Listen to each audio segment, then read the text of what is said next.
ఒక పండగ వస్తేనో ఏదైనా పెళ్ళి వస్తేనో వాళ్ళకు ఒక కేక్ పంపిస్తే ఆన్ అ ఫ్రెండ్లీ నోట్ పర్సనల్గా బిటర్నెస్ ఉండకూడదు, అందరం ఫ్రెండ్లీగా ప్రజల కోసం పని చేయాలి అన్నది కాన్సెప్ట్.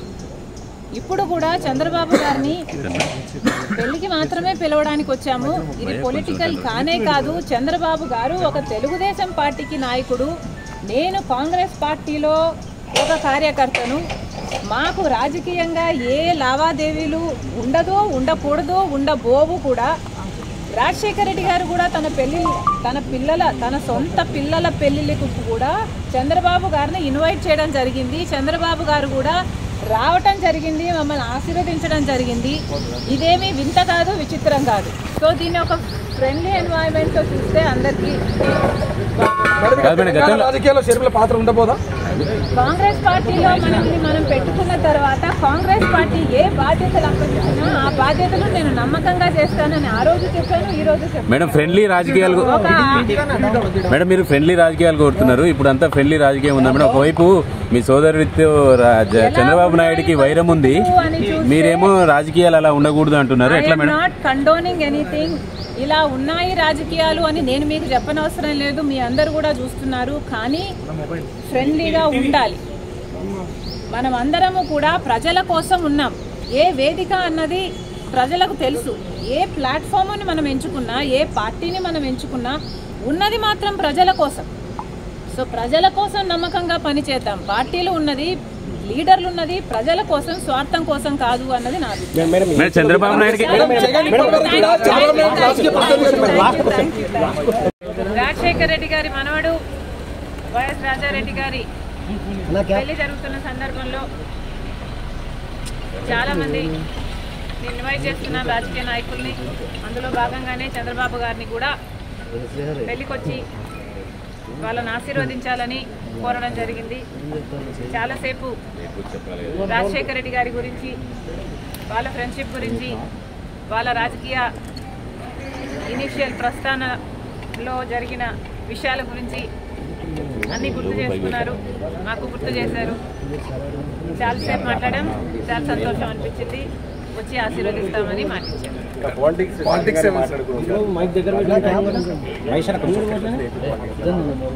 లేదమ్మా, యాక్చువల్లీ మోస్ట్లీ రాజశేఖర రెడ్డి గారి గురించే ఆయన ప్రస్తావించారు. ఇనీషియల్గా వాళ్ళు రాజకీయాలు మొదలు పెట్టినప్పుడు వాళ్ళిద్దరూ కలిసి ప్రయాణం చేశారు. పొద్దున్న నుంచి సాయంత్రం వరకు వాళ్ళు కలిసే ఉన్నారు, జీప్లలో కలిసి తిరిగారు. ఇలాంటివన్నీ ఢిల్లీకి వెళ్ళారు. అప్పుడు చీఫ్ మినిస్టర్కి వాళ్ళిద్దరు కలిసి చేసిన ప్రయత్నాలు అయితేనేమి, ఇలాంటివన్నీ చెప్పుకుంటూ వచ్చారు. మేడం కాంగ్రెస్ పార్టీలో మీ పాత్ర ఎలా ఉండబోతుంది? మీకు ఎటువంటి పదవి మీరు అనుకుంటున్నారు వస్తుందని చెప్పి వాళ్ళు కాంగ్రెస్ పార్టీ ఏ పదవి ఇవ్వాలి, ఏ బాధ్యతలు ఇవ్వాలి అనేది కాంగ్రెస్ పార్టీ ప్రెరోగేటివ్. కాంగ్రెస్ పార్టీలో because it is the largest secular party చేరడం జరిగింది.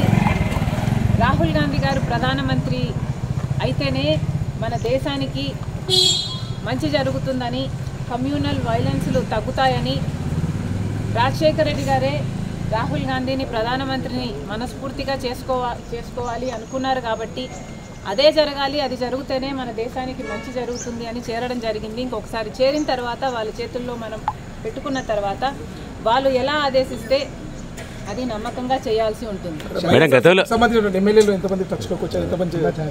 ఈ అన్ని రాజకీయాలు ఎట్లా డెవలప్ అవుతాయి, నాకు ఏ బాధ్యతలు ఇస్తారు అన్న దాని మీద డిపెండ్ అయి ఉంటుంది. So we should all wait and see.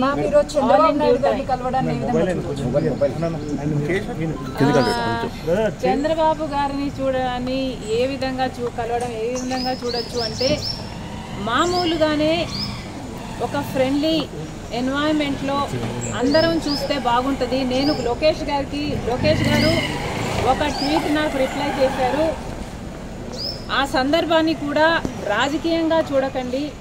Chandrababu గారికి ఒక క్రిస్మస్ కేక్ మాత్రమే పంపడం జరిగింది. ఒక కేకే కదండి, ఆ కేక్ అంటే మేడం ఇప్పుడు మేడం ఈ చర్చ అంటే ఏంటంటే, ఆ కేక్ కూడా మేము ఒక చంద్రబాబు గారికే పంపలేదు, ఇక్కడ కేటీఆర్ గారికి, కవిత గారికి, హరీష్ రావు గారికి, ఇట్లాంటి వాళ్ళకు కూడా పంపడం జరిగింది.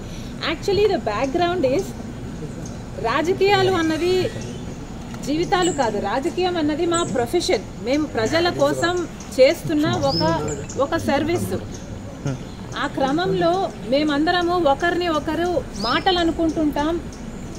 మేము రాజకీయ ప్రత్యర్థులం కాబట్టి అనుకోవాల్సి వస్తుంది, అనాల్సి వస్తుంది.